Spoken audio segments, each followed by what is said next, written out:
All right. So basically, we're here to talk about a very controversial topic here in America. I actually allowed everyone to see a video with Bill Meyer being confronted about. We'd love to have you work in the fields with us. Work in the field. That's part of that. That's Senator. I'm a house nigga. I just want to know two questions. What made you think that it was cool to say that? You know, I just... That's one question. I just explained, there was no thought put into it. Obviously, I was telling Dr. Dyson, comedians, they react. And it was wrong, and I apologized. And, you know, more than that, I can't do. I accept your apology, but I still think we need to get to the root of the psyche, because I think it's a lot of guys out there who cross the line because they a little too familiar, or they think they too familiar, or it's guys that, you know, they might have a black girlfriend or two that made them some Kool-Aid every now and then, and they think they can cross the line, and they can't. There's a lot of controversy about racism, and if it exists, to what extent is it being used, like in the workplace? What extent do we see it in everyday society, or does it even exist? As recent as the past couple of months here, I've experienced racism. Yeah, he was a cop, and my life was saved by a white man. I don't know what racism is. I guess because my girlfriend is partially white, we get looked at differently when we go different places. Security guard tried to stop us when we went. At the age of 12 years old, I shot myself. They knocked the door down. Everybody jumped over my body to go get the guns and drugs and whatever they could find. It took one guy to stop right there and cuss everybody that hopped over me out. Like, what the f*** are y'all doing? They said, oh, no, we was going to see if it... What the f*** are y'all doing? We called the ambulance. An ambulance, do you not see this kid on the floor with this hole in his chest? Say, you drive. Pick me up.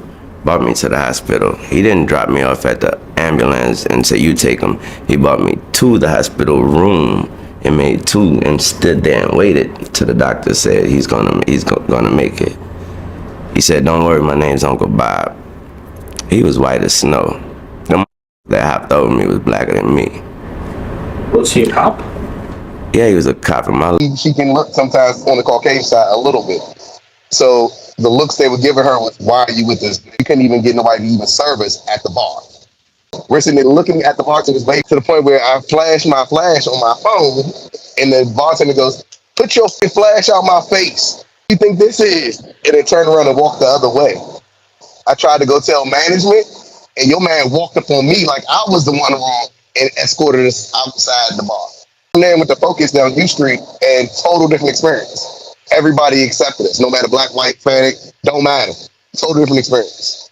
But then you go to a couple birthday parties. His mother, his brother, his co-workers are there. Reggie, at his party, Reggie has been talking to this white chick that works at his job or whatever. Apparently she's been stalking him and trying to get with him or whatever. She doesn't have that many friends or whatever. She shows up to John's birthday party out of the blue. Nobody invited her. A lot of his co-workers are African-American, but they're the African-American that is more so along the crystal is your life, the energy source, and all that. I think that anybody who goes into public life, they need to understand that, yeah, you're going to get criticized because that's just the nature of it. If you don't want that, then you shouldn't be in that. Their crowd is the khaki cargo pants, the loafers, and the nice t-shirt, and they're hanging out, which is cool. Then that's the type of people that she expected to be around. Okay, she goes because Reggie is a safe black guy. So when I walked in the building, I had on the flaming Toros with the Miami red hat. Immediately, she looking at me funny. Reggie had a show. I said, "Hey Reggie, why didn't you tell me about your show the other night?" She jumps in and goes, "Don't you got Facebook?" She goes, "You people." Before she could finish, you people, Reggie stopped her. All right. But throughout the night, little things just kept happening. For example, they played Bone Thugs and Harmony on the radio. And one of the younger, Go, what group is this? Who is that? We all know, all of us know First of the Month. It's Bone Thugs and Harmony. This chick comes over my shoulder, puts her head on, you mean Harmony? Bone Thugs and Harmony, man. Can you please get off my shoulder? Then she forces us to play spades. When I told her I don't want to play spades, she puts a table in front of me because all black people play spades. And she wants to play spades. You know, this Okay? sounds a little bit more like admiration. Bro, she started a whole situation in there and it called me either I'm an idiot, dumb, or stupid. Why did she say Because that? she dealt the cards backwards. And I stood up for her and said, it doesn't matter if you dealt it backwards. The first person that you deal the card to has to play first. So it has to go in that rotation. Even though the regular rotation is clockwise for spades. So Reggie kept teasing her about going backwards. And then out of nowhere, it's his fault. She takes her hand and finger, and I'm not even talking to her this time. I'm talking to John's mother. Points at me and says, it's his fault. So I turn back and say, excuse me, how is it my fault that you dealt it backwards? Well, you looked it up and everything. And I said, man, I didn't do that until after you dealt and we started playing. So what are you talking about? A whole argument personally. And then she calls me dumb and stupid. That's when I stood up. Do you realize Jonathan and his brother grabbed me by my arms and they carried me and put me out? And took the white woman's side off the break. Didn't even ask me what was going on. And then they end up putting out John's mom because his mom didn't defend me. It was like she was right there. And the girl was out of pocket. She called me dumb and stupid. Were you able to report this to the people who brought you there during these exchanges? Actually, I did. I told John, I actually took John outside and said, hey, bro, let me talk to you for a second. Took him outside. What happened during that? So I asked him. Whites are racist. Can you expound on that, please? Any white person who was born, raised, and schooled in the United States of America, if you aren't a racist, you're a miracle.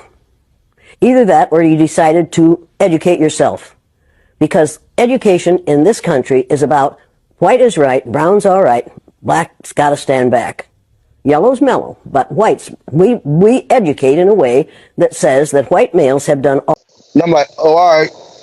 Because she done said some off the wall stuff to me already. Nah, she cool. All right, bro. I mean, you just might want to watch it, bro. Because I can tell. At the end of the day, I ended up talking to Reggie the following day, and he says the chick has the same issue no matter where she goes. Every time she's around black people, she don't know what to say out of her mouth. This is Reggie's words exactly. And then last time, it wasn't even a black person she disrespected. She disrespected a white guy. And he ended up slapping her out in the club, and Reggie had to jump in between her. So then maybe it's your friend's responsibility to forewarn you that there's going to be somebody in the midst that's going to be an agitator. Because if I may, it sounds like she's just kind of stupid, regardless of the situation or who she's interacting with. Because Right. what I was going to ask was this only directed towards you, or was she behaving that same way towards other black people? You know what I mean? Like, was this a personal thing or a race thing? So honestly, it was only geared towards me. Mm-hmm. And the reason for that, and I already knew the reason for that, is because when I walked in the room, no offense to anybody, there's a different level to the way we dress and the way we kind of act in certain environments. Mm-hmm. It's a different level. Some of it's flashy, some of it's not. I walked in there kind of flashy, and she's immediately looking at me like he's the problem. To the point where when after they was putting me out, she even turned to them and said, "I knew you was gonna be a problem when you came in. You didn't even know me. You don't even know my name. I didn't even speak to you yet." One of the strongest tools that white supremacy has is its ability to rationalize the otherwise irrational violence against black people. Let me try to break this down. Racism is irrational. Like, by nature, it's irrational. If you say, I hate black people, that is an irrational opinion to have, right? When I ask you why, that is when you have to justify it. Well, obviously, you probably are asking, how do you justify an irrational stance? It is through baseless stereotypes where you can attempt to achieve such a thing. For example, lynching was obviously a means of reinforcing the institution of white supremacy, but we are also moving out of the slave era, so more and more people are starting to question the senseless murders of black people. In In connection with these lynchings and countless barbarities, the myth of the black rapist was conjured up. Accusing a black man of rape was the easiest way to rationalize the senseless lynching of said black man. Another example, the sexual abuses against black women, especially from white men, were often ignored. But once people started to question it, that's when a new stereotype has to drop. Countless contemporary writers at the time would succumb to depicting their black female characters as promiscuous and up for the taking. Why do they do this? Because depicting black people as having a ceaseless sexual urge blocks them from achieving justice. Attempting to rationalize oppression is nothing new, which is why George Floyd and Trayvon Martin are thugs before they are victims. But from what your friend's telling you, she does this no matter where she goes. Yeah, especially with black people. Especially with black people. He said it himself, she's racist, but she doesn't want to admit that she's racist because that's how her parents was raised. Mm-hmm. She's the one who, like he said she's the one who wants to rebel against her parents, but still gets everything from them. Fits the type. And he said and she doesn't realize what she's doing when she's out because that's just the way she's raised. Mm. But she likes black people. I'm like, no, bro, she don't like black people. We educate in a way that says that white males have done all the adventures, have made all the adventures, have done all the discovering, have made everything that is good. And you know, how do you deal with these situations? I haven't spoken to John or his girlfriend since. Okay. Like, because my opinion on that is, you didn't even come outside to check and see what happened or what happened. You just immediately took the white girl's opinion and that's a girl, man. That's a white woman, man. You crazy. Literally say it in there. Bruh, yes, I called her. Hallelujah.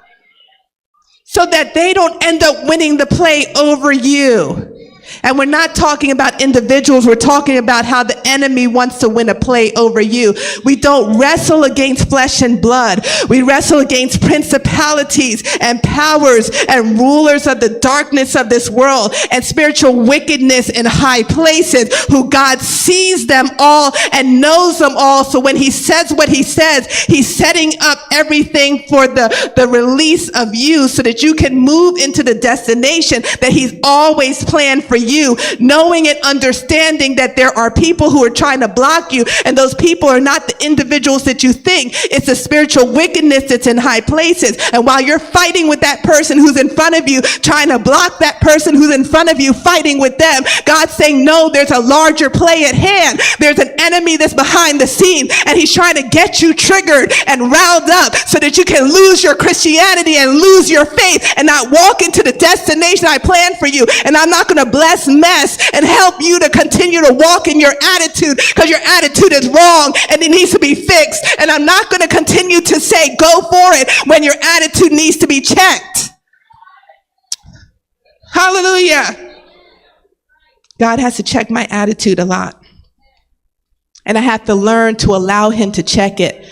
Not because he hates me, but because he sees the whole play. And he understands. He who's the spirit of truth comes and he says, you know what? You're focusing too much on that one person, that one individual, that one circumstance. You're too much focusing on that circumstance that won't budge. You're too much focusing on that thing that's not working out. You're too much focused on your finances and resources. You're too much focused on that. Let me remind you, there's a larger enemy here, and he's looking to kill, steal, and destroy. And this larger enemy, God is saying, I set up something that's larger than the game that's in front of you. And there's a play that he's wanting to do. Listen carefully to the Spirit of God, for he's speaking. John 16:13. He says, but when he, the Spirit of truth, comes, he will guide you into all truth, for he will not speak of his own, but whatever he hears, he will speak. I shared this in the beginning, and he will disclose to you what is to come. God wants you to be of knowledge. He wants you to know what's coming. He will disclose to you what is to come. But whatever he hears, he's going to speak. And this is important because as God was talking with me about this, I said, Lord, the way I'm seeing this is you don't want us to be in the dark about anything. And he said, no. He wants to speak with us. But when he keeps calling our name, I remember the example I gave of Isaiah with his coach. The coach just gave him one instruction: stand in the middle. He didn't give him any more instructions because Isaiah was not listening. When God calls your name and he says, I'm giving you one instruction, go to church. I'm giving you one instruction. Go talk to that person. I'm giving you one instruction. Go put your money right there. I'm giving you one instruction. Go invest in that stock. I'm giving you one instruction. Go apply for that job. I'm giving you one instruction. Go and do this. Go to the grocery store now. Don't wait till nighttime. There's an enemy lurking out there who wants to rob you. I'm giving you one instruction. She just called me dumb and stupid in your Yeah. house. And this supposed to be my best friend's house. Are you crazy? So I called her and then I said, bitch, fuck is you talking to? And then all of a sudden everybody got riled up. You called her a bitch. That's a woman. That's a woman, huh? And pushed me outside. Nobody asked nothing else. Pushed me out. And then came inside and put his mother out. Because his mother stood up. Because I told you his mother was sitting right next to me. And said, basically stood up on that man, just called my godson dumb and stupid. Who do you think you are? And was standing up for me. They put her around too. Well, okay. Put his own mother out, bruh. So therefore, I ain't got nothing to say to y'all. I have nothing to say to y'all. Y'all didn't even check. I'm supposed to be your man for 17 years now.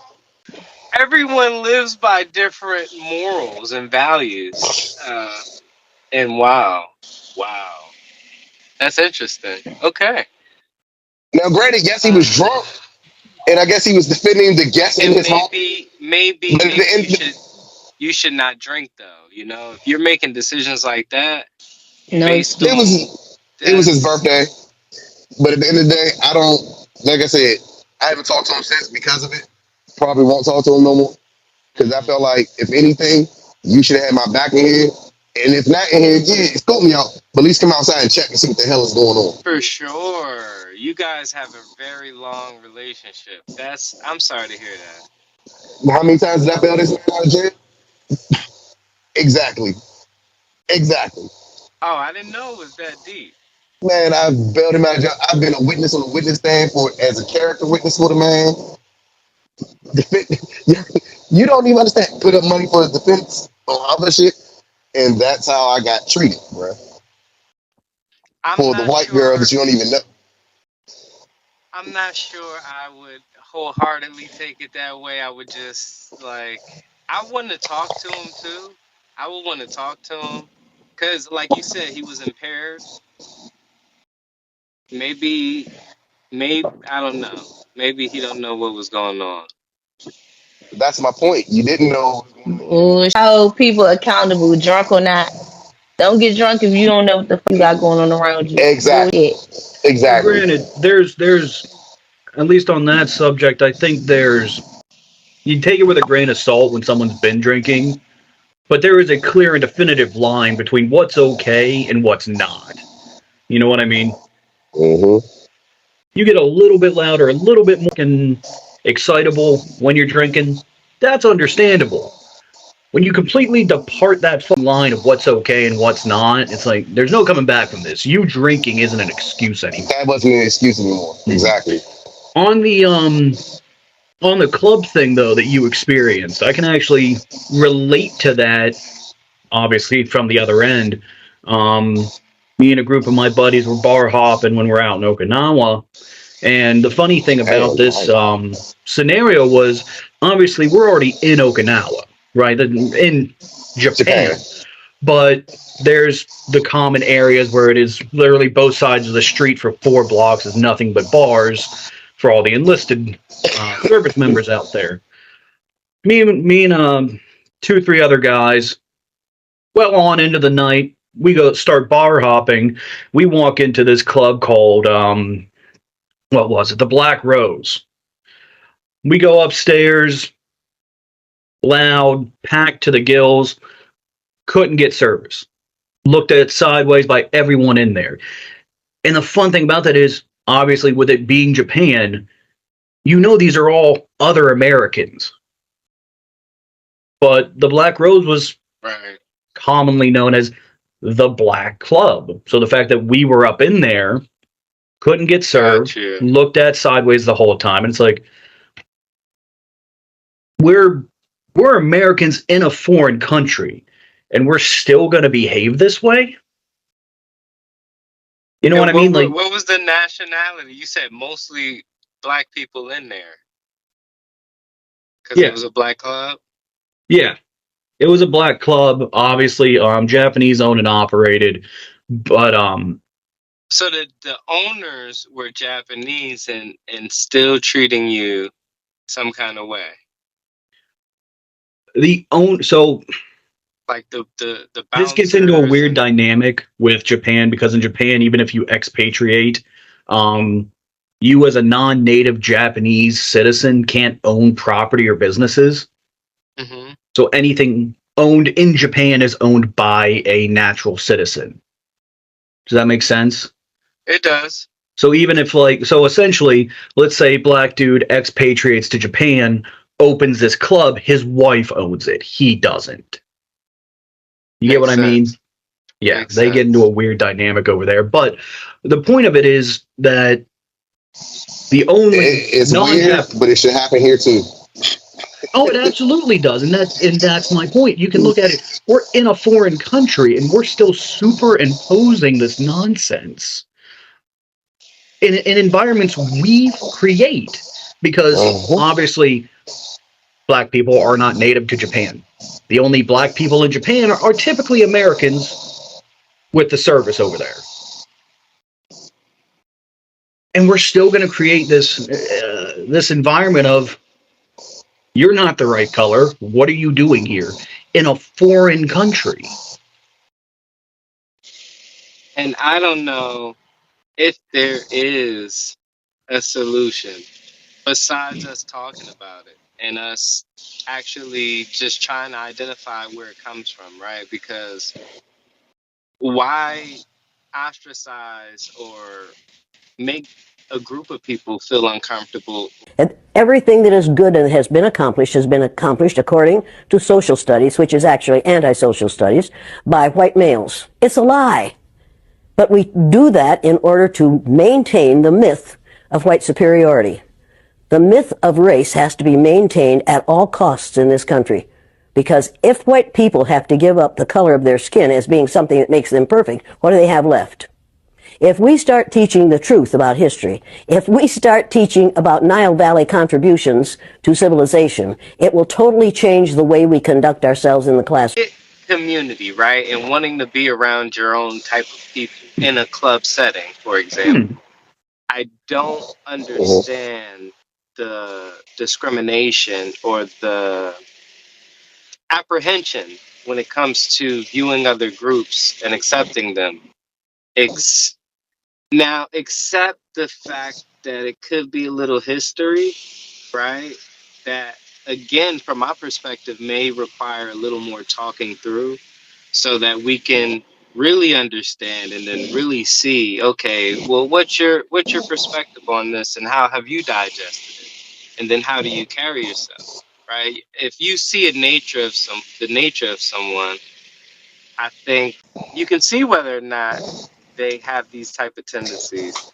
And I don't know, is this learned where you just want to gravitate towards your own in another country, in this country, when you go out? Is that a thing?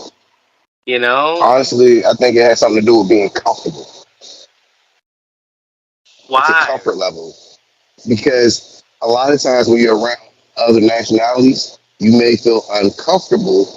You don't want to say or do the wrong thing. This world that we live in, we're walking on eggshells.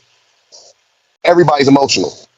It's not like when we grew up in the 90s. Yes, absolutely. I'll be right back. Crazy traffic. Shit, you ain't gotta tell me though. Thank you. Be a gentleman. Hey, what are you doing? What you talking about? What are you drinking? Snapple. Where'd you get it from? The refrigerator. Come on, man. What'd I tell you about drinking my damn Snapple? Well, I figured since we've been hospitable, you know. No, I say anything but the Snapple. Man, I'll get you another one. Hey, no! Ain't no another one. That shit back. But I already put my mouth on it. I don't give a damn. I'll put it in a cup to drink it.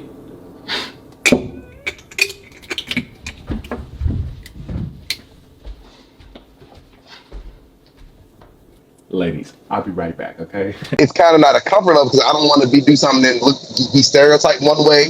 Because if I'm a black guy at a white location, I might not do the same as I do at a black location around black people because I don't want to be stereotyped right here. You know what I mean? So I might act a little different. So therefore, I'm not as comfortable as if I'm at the, you know what I'm saying, D Street Club with Keisha and Roxanne and Quisha twerking. I might be out there drinking and party rocking and getting a little bit more loose. Why? Because I'm more comfortable around my culture. For example, even if it don't even got to necessarily be black versus white, it could be your culture, period. Because let's say I take y'all around my West Indian family and go to Jamaica. Some of y'all not gonna be comfortable. You're not gonna know. It's just a cultural difference. I'll be comfortable. I can be me, but as an American, you ain't gonna want to be stereotyped as that black American guy from over there. So you're going to be uncomfortable at this West Indian club when you're an American black man. I would say like we have become so polarized in this world. I've always been this melting pot, and we generations old, we still can't get it right, because like there's a ton of different cultures, and that's kind of what, if we were really just sit back and recognize it, that's what makes us cool. Like that's why I think comedians have revolted. Probably one of the most the biggest forms of art that have revolted in our time has been comedians, because we've always relied on making fun of ourselves and the pieces of our culture that are different. And it's okay for us to have different cultures and have slight discomfort walking into different places that are culturally different.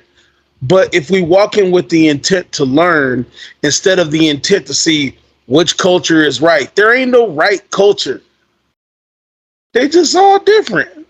And I know I'm probably preaching from like this, kumbaya standpoint.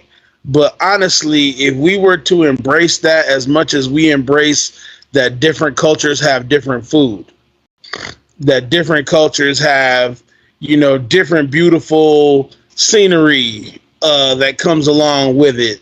If we were to embrace different cultures in those ways, then I think that we would be okay going into a place where, like, I heard you talk about the Black Rose in Japan. How you walked in, you felt uncomfortable because the place catered to black people. And I think that is okay, that a place catered to that, because there are certain elements of black culture that, like, you just want to go and be. There's certain elements of Indian culture where you can go into a place that has, like, and I'm talking about Indians establishment, and hear Bollywood and hear, all of that type of music and stuff. And I think that we just gotta, like, instead of trying to find out which culture is right, realize there is no right culture. It's just what they are, and just embrace them. Just chill, talk to somebody, see about their perspective. But I know that's a perfect world, and that's not what we live in. No, but that's absolutely something. Just as you said, defined it there, that would actually be really the line to strive for. So that way you can actually be respectful of distinct individual cultures and create environments where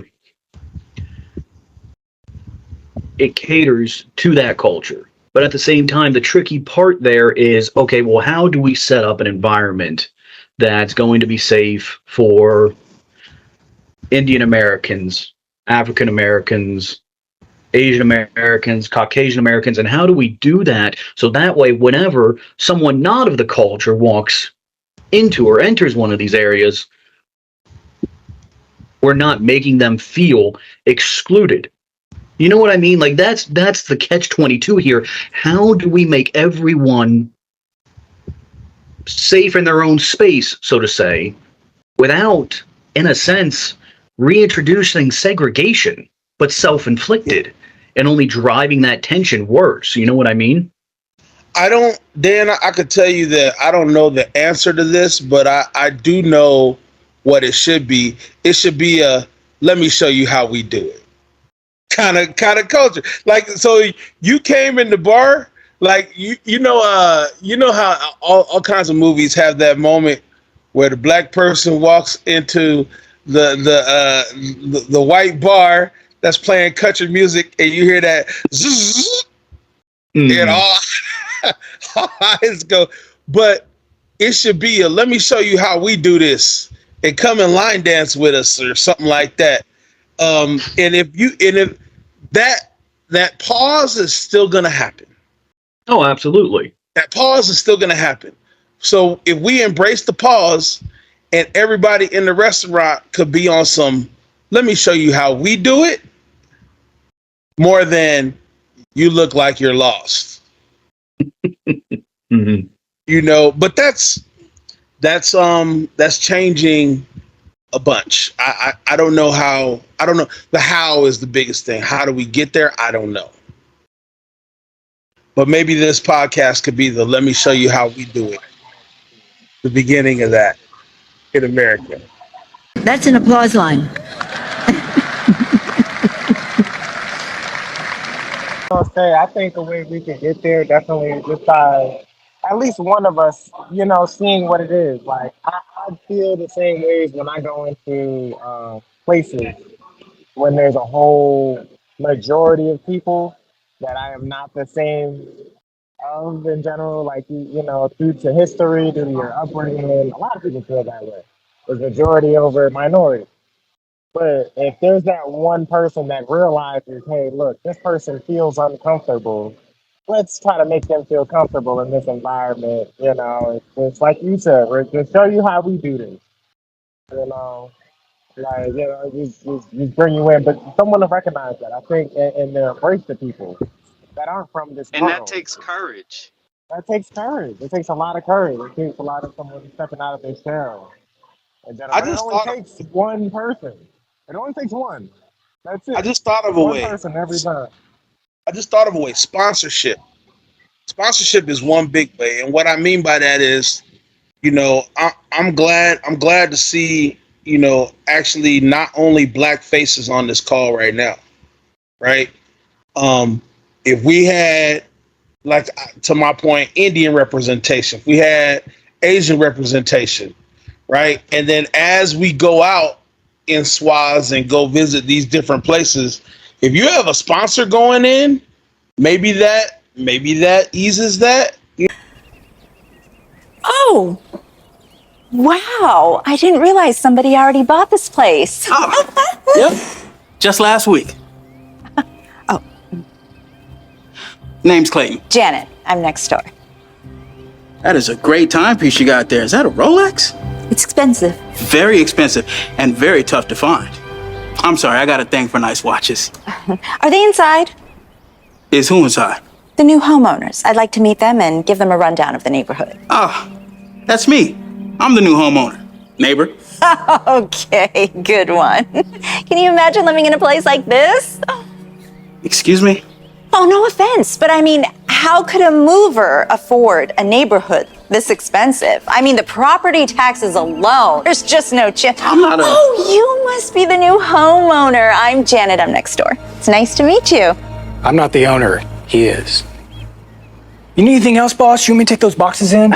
Nope, I got it. And you know what? Thanks for your help today, man. There's a little something extra for all the hard work. Appreciate it. Yes, indeed. I am so confused. How can you afford a place like this? Things aren't always what they seem. Oh, okay. I get it now. You're renting. That makes so much more sense. Whatever you say. It was nice meeting you, Janet. Better get started on all the unpacking. You walk into a place, or you're exploring a place that is culturally different from what you are. There's a person of that culture with you that helps that transition. And then they know I like that idea. Yeah, I always when I go to different countries, I try to meet people from all over. So when I go to their country, like I want to go when they go, so that they can show me all the ins and outs. Like that, it just makes sense. This is your neck of the woods. You over my neck of the woods. I'ma show you I'ma be hospitable. Right? That's what they call it, Southern Hospitality. Yep. Southern I, hospitality, right? I'll give a perfect example. I went to France the first time in my life, probably 2015. Um, and my boy from college already had been living there, already immersing in the culture, already could speak French and becoming a French citizen. So literally, he showed me around the town, and literally everywhere he's a outgoing personality. Everywhere we went, we walk in. I'm walking in with him. He's a large black man too, as well. But everywhere we walk in, they're like, Daryl! They're like, oh! And then so by extension, I'm with him, and like I'm cool with everybody in there. Now, I will say in France, there's a reason why black people leave and go to France, because in France they're not really as stuck on skin tones as they are national. Like basically, fuck you if you ain't French, but I don't care what color in the rainbow you are, long as you're French. So that was kind of more so the barrier there, but it was broken down just because my boy Big D was there. He was like a sponsor. See, and that's love. Before you fall. Wait, we're doing it together? Wait, how? Like this. Wait.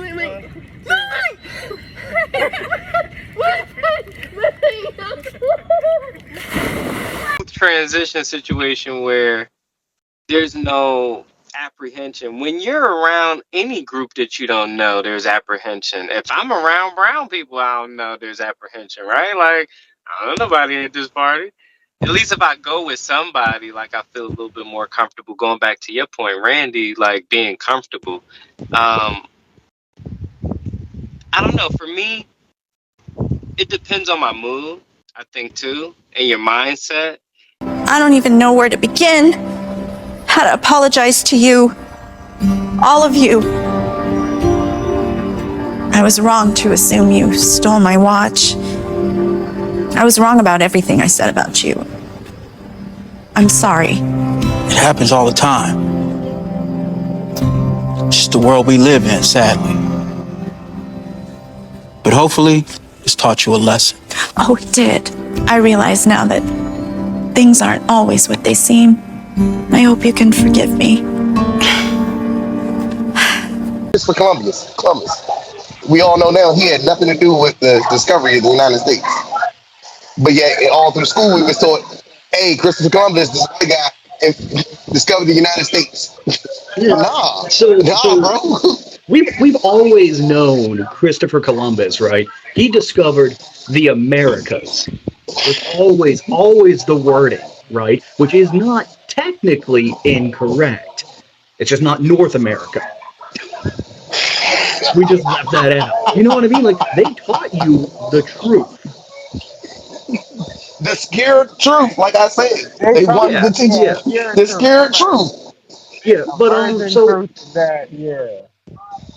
So I would have to honestly disagree. Just with the sentiment that the dominant culture in the United States, especially now, is Caucasian. For reference, I live in Southern Maryland, right? First time in 27 years, I know what it feels like to be in the fucking minority. I live in Maryland. I work in D.C. When I tell you, I go into my place of work, and we have the same ratio that we do on this Zoom call. Which is understandable depending on where you work down here too. And that's also the DMV area. Mm-hmm. Technically, it's majority black people down here. But if you go into certain places down here in DC, it's the complete opposite. For example, and of course, I mean, if we go out, certain places out there, Like you come to Connecticut, it is not like that. Yeah. Like it is not. You know what I'm saying? Yeah, and I was gonna say, you go out to the Majority. middle of Montana, we're talking an entirely different scenario here now. It's But different. Shoot, you could ask my girlfriend that being a mulatto type of female. Where her growing up in Indiana, it's completely different there. There, they consider her white. Here, they consider her black. So they treat her different and accordingly. And the sad thing is, her brother is a different complexion. So they segregated them in school. The white kids can go over there and go play, and the black kids got to go over there. And mind you, she's young. She's still in her 20s. the school was doing this? The school. And Can I say something real quick? Can I say something real quick? Um, Like, much more? Then you'll need a boost. I kind of disagree with Dan because I feel like individually, yes, there are a multi-faceted amount of different cultures in this America. But even in our individuality, the white culture is still being projected on us. It's just that we choose not, well, some of us choose not to conform ourselves to it because we've done our research. We're learning that their way is not the right way. You know what I'm saying? But to sit there and say that it's not being forced upon us, I would have to disagree because it still is. It's just that we're now starting to be individualized. Like we have our different pockets of culture, but the ultimate culture is the of white America. Period. You know what I'm saying? So you can't say that it's not the majority because it is. And a lot of times you'll see it because when you interact with other, with Caucasians and things like that, they'll shun things that we do because they're not used to it or they feel like it's not the norm because that's not how they perceive how the world should be. So it is, are people changing? Are people's perspectives becoming different? Yes, of course. But there's still a lot that needs to be broken down. There's still a lot that needs to happen for other cultures to be accepted in this place we call America. So I can't really agree with you on that because I think Rick. these different cultures still are treated very differently than Caucasian America. If we both walk into a fancy restaurant, trust and believe they're gonna treat you differently than they treat me. They don't even know my background. They don't know how much money I have. They don't know any of that. All they see is a black person. Period. So I don't think I can agree with you on your perspective. But everybody's entitled to their opinions and perspectives. But I can't necessarily agree. You can even look at it in the sense of things that we've seen in regards to how they even handle crimes. How is it that a white man can go into a church and kill all those black people and they take them to Burger King? They shoot us on sight. So you can't say that. We are still not created as equal in this place called America. That's all I had to say. I'm sorry. I'm gonna go ahead. No, that's good. That's a good point. I appreciate you. Rick, did you want to say something in Yeah. response to what she was saying, or to add to, or? No. Yeah. Absolutely. And I found the raise hand function, so I got civilized just now. So I will say that I see an avenue where both perspectives are correct.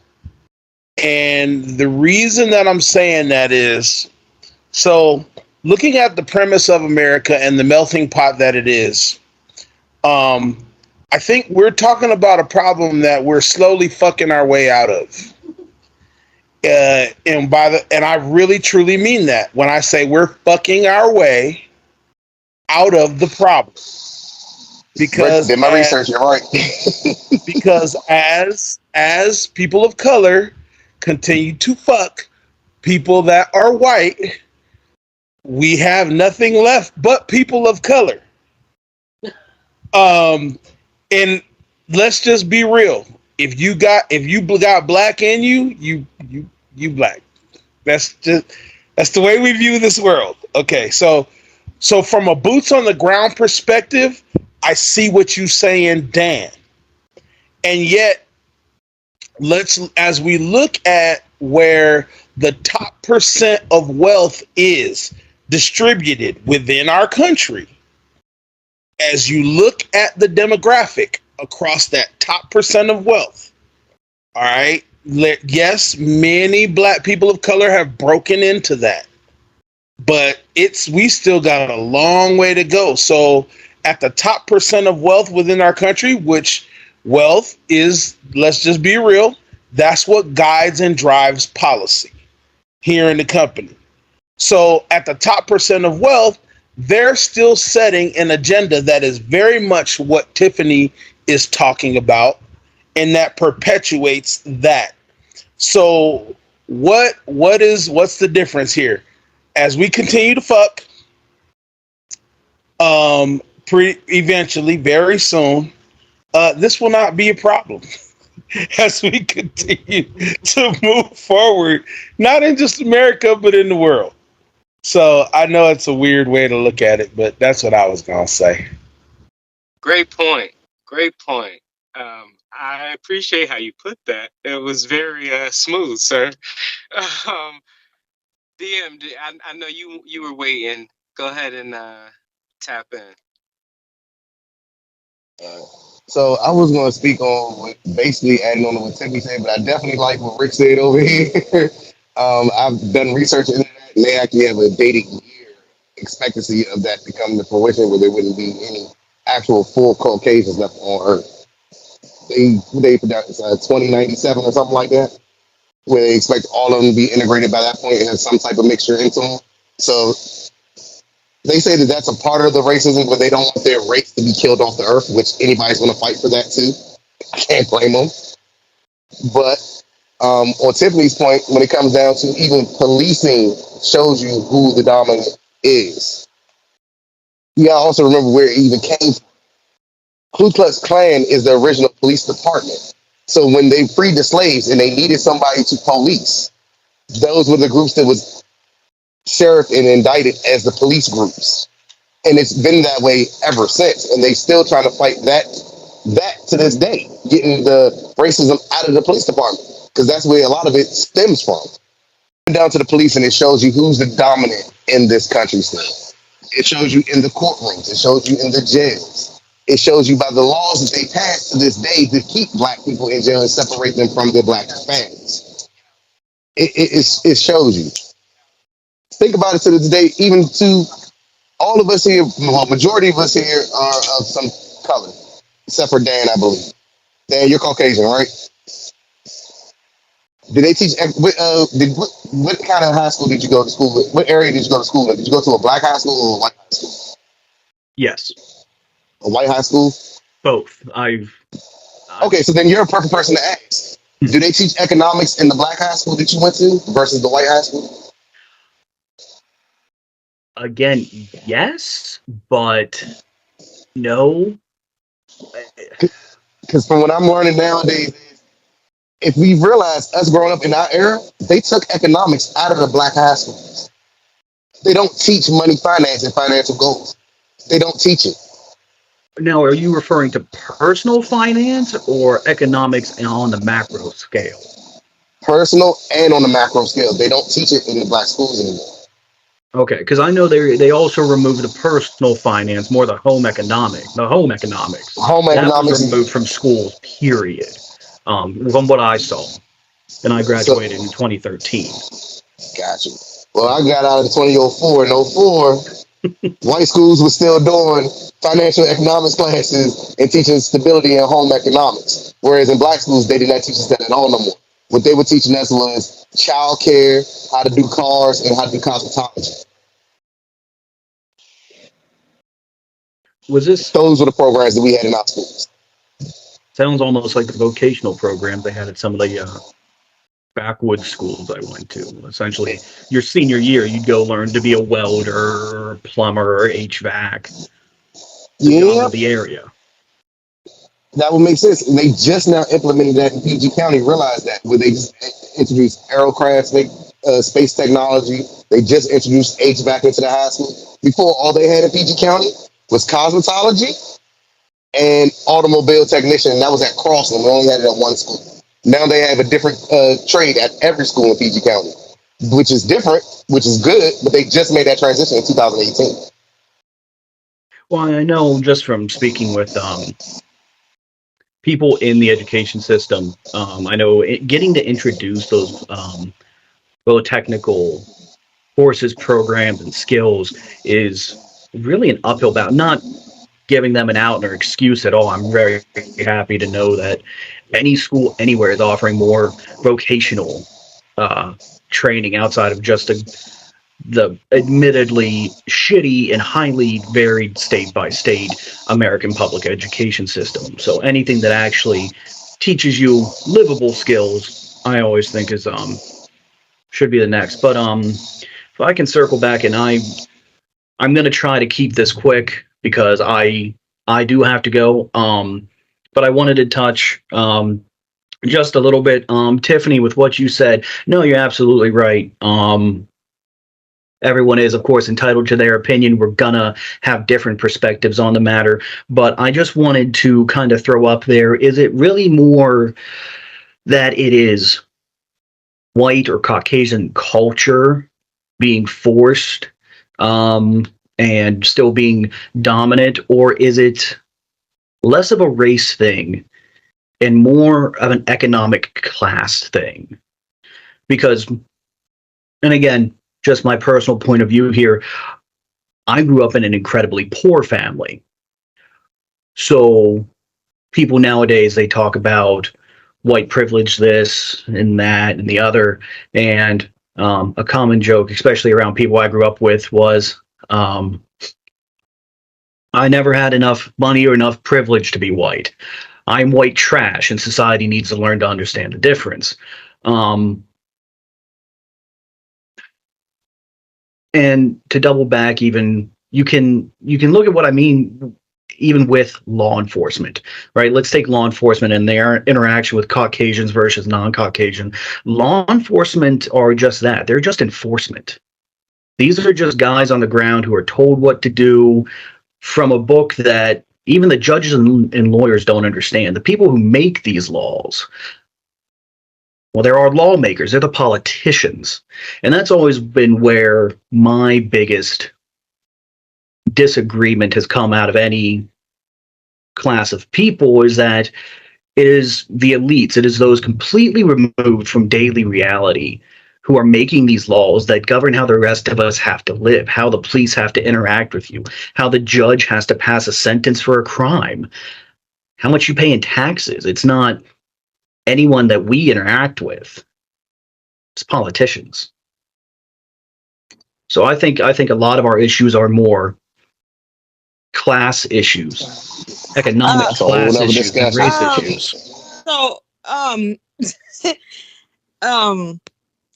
I hear what you're saying, and yes, there are poor white, well, Caucasians. It's poor people everywhere. But even still, even with that, you're still not going to be treated as we are, regardless if we are poor or if we have money. Now, yes, a black person with money will open and get into spaces that a black person without money will get into. But even with that, even with money, you think us as African Americans don't have to fight harder than the Caucasian Americans? Because at the end of the day, yes, we do have African Americans in power and that are in the upper echelon. But trust and believe they worked their asses off and had to play white politics to get where they are. So I hear what you're saying, but there is still a division. It has nothing to do with social class. It is still a white man's world. Period. You know, you can spin it, you can twist it, you can do whatever you want, but we are still not considered equal. You know what I'm saying? Like, and how they handle us is always going to be different. Yes, we are working our way out of those positions where they start to treat us differently, but how much of their game do we have to play for them to do that? Hey, You know what I'm Tiffany, saying? if I can, I have to do this, and I want to do it before Dan rolls out.